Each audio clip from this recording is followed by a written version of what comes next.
তো হ্যালো বন্ধুরা, আজকে আমি তোমাদেরকে দেখাবো যে কিভাবে আপনারা ডিসপ্লে প্রপার তরিকে সে ইনস্টল করবেন, মানে ঠিক কিভাবে ইনস্টল করবেন। তো অনেকে আছে যে ডিসপ্লে লাগানোর পরে, মোবাইলে ডিসপ্লে লাগানোর পরে যে সেটা অটো কাজ করছে বা একা একা কাজ করছে, বা দেখালো ডিসপ্লে লাইট আসছে না। তো এটার সমস্যা কিভাবে আপনারা সলভ করবেন, তো সিম্পলি একটা ম্যাটার। তো চলুন, এই দেখুন, এর আমি একটা নতুন ডিসপ্লে নিয়ে এসেছি আর এই একটা পুরোনো ডিসপ্লে।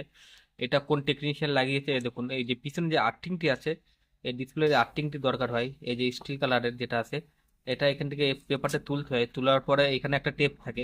তো আমি এই দেখুন নতুন ডিসপ্লে যেটা আছে সেটা খুলে দেখিয়ে দিচ্ছি। এই দেখুন এখানে লাল এটে আছে, টেপ আছে। লাল টেপটিকে এভাবে তুলতে হবে। তোলার পরে এই দেখুন ডিসপ্লে পিছনে একটা নীল কালারের টেপ আছে। তো নীল কালারের টেপটিকে তারপরে তুলতে হবে। তো এই যে আমি তুলে নিচ্ছি।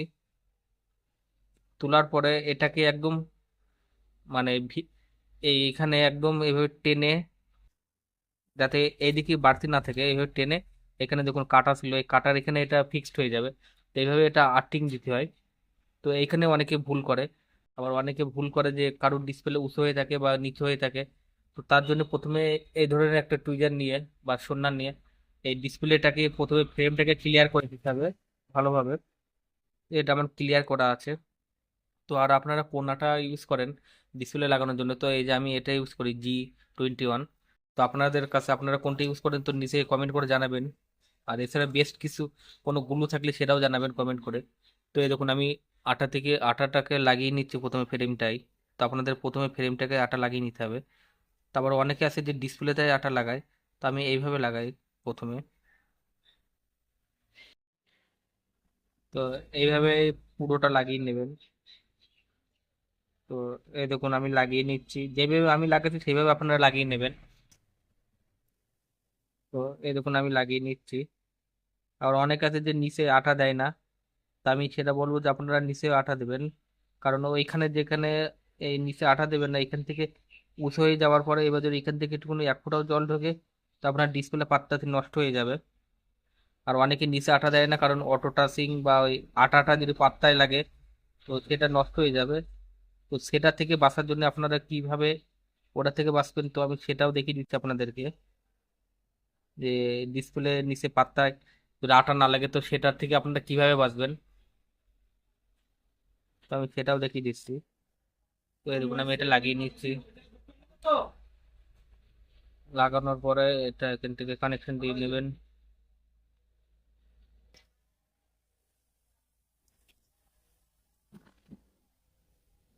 ঠিক আছে। তো এইভাবে আপনারা ব্যাটারি কানেকশনটি দিয়ে নেবেন, দিয়ে পাত্তাটিকে দেখে নেবেন। এখানে আমি এই যে টেপাটাটা দিয়ে রেখেছিলাম, তো এই টেপাটাটিকে আমি তুলে নিলাম। নেওয়ার পরে এটি আছে ওপো F11 Pro। তো এই দেখুন এটা পপ আপ সেলফি আছে। তো পপ আপ সেলফির জন্য প্রথমে আমি এখানে যে পাত্তা আছে সেই পাত্তাটার কানেকশন দিয়ে নেবো আগে।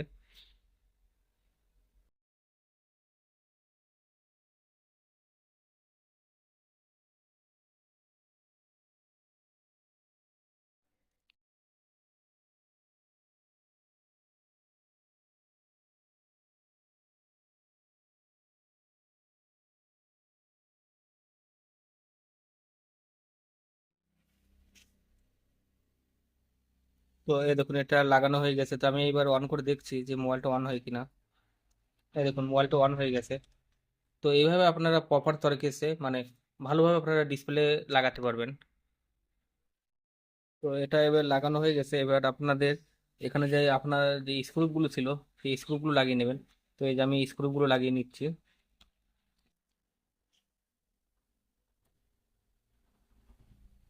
তো এই যে আমি স্ক্রুটা দিয়ে দিলাম। তো আর আপনারা যদি চান এরকম ভিডিও দেখতে, তো আমার চ্যানেলটিকে সাবস্ক্রাইব করতে পারেন। আর যদি ভিডিওটি পছন্দ হয় চ্যানেলটি সাবস্ক্রাইব করবেন, ভিডিওটি লাইক দিবেন, শেয়ার করবেন। তো থ্যাংকস ফর ওয়াচিং। তো এই যে আমি এবার যে ব্যাগটা আছে ব্যাগটার ওখানে আঠা লাগিয়ে নেবো।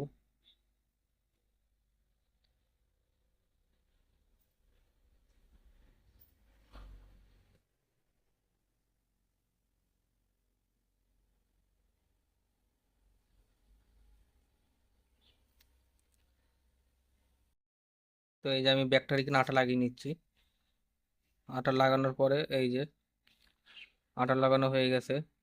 তো এবার আমি এখানে টেপ আঠা দিয়ে এটা প্যাক করে নেবো। তো বন্ধুরা যদি ভিডিওটি পছন্দ হয় চ্যানেলটি সাবস্ক্রাইব করবেন, ভিডিও লাইক করবেন, শেয়ার করবেন। তো thanks for watching, goodbye, জয় হিন্দ, বন্দে মাতরম।